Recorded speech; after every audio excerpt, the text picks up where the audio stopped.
Ajian Rajah Wali Songo, pelindung para ulama perang.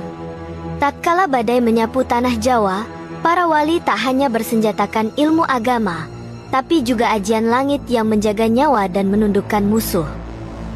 Dalam sejarah Islam di Nusantara, khususnya di tanah Jawa, nama Wali Songo tidak hanya dikenal sebagai penyebar agama, tetapi juga sebagai pemilik ilmu-ilmu spiritual tingkat tinggi yang berasal dari wahyu, hikmah, dan keilmuan para sufi. Salah satu ilmu paling misterius dan paling ditakuti oleh lawan, baik manusia maupun bangsa halus, adalah ajian Rajah Wali Songo.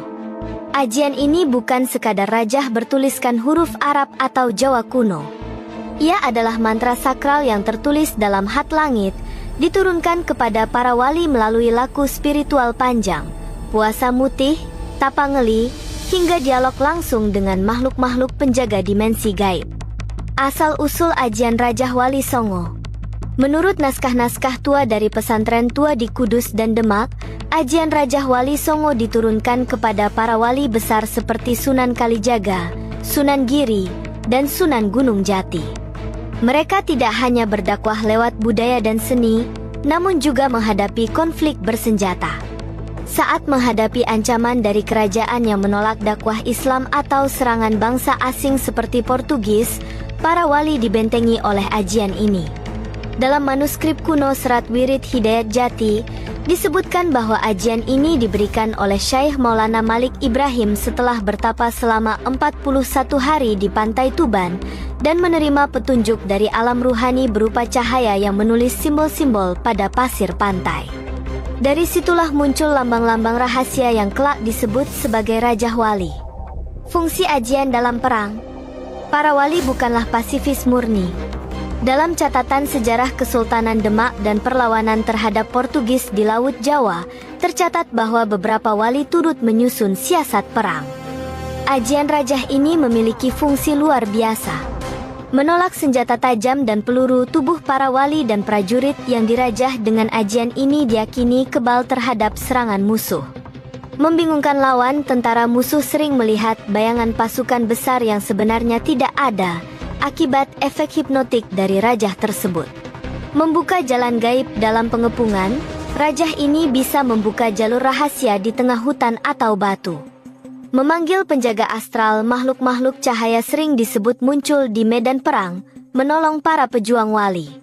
Dalam naskah Babat Tanah Jawi, diceritakan bahwa ketika pasukan Demak menyerbu benteng Portugis di Jepara, pasukan wali yang dipimpin oleh Sunan Kudus menuliskan Rajah Wali pada sehelai kain putih yang dikibarkan di depan pasukan.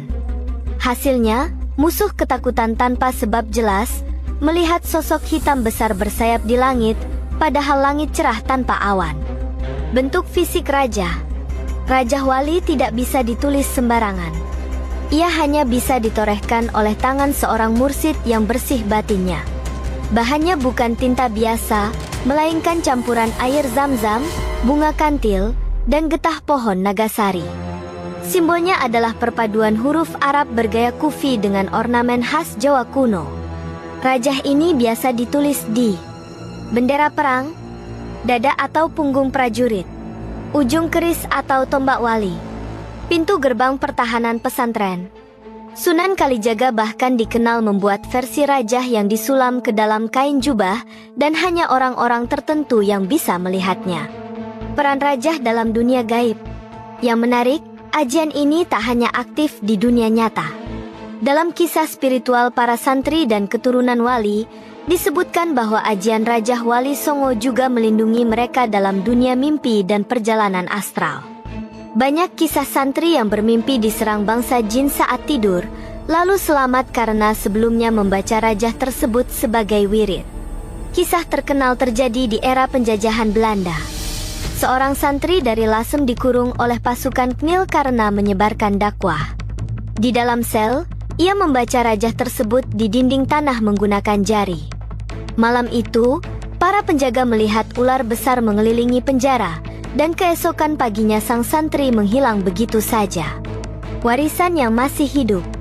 Hingga kini, ajian ini masih dijaga dalam lingkungan tertutup para keturunan wali, mursyid tarekat, dan pesantren tertentu di Jawa.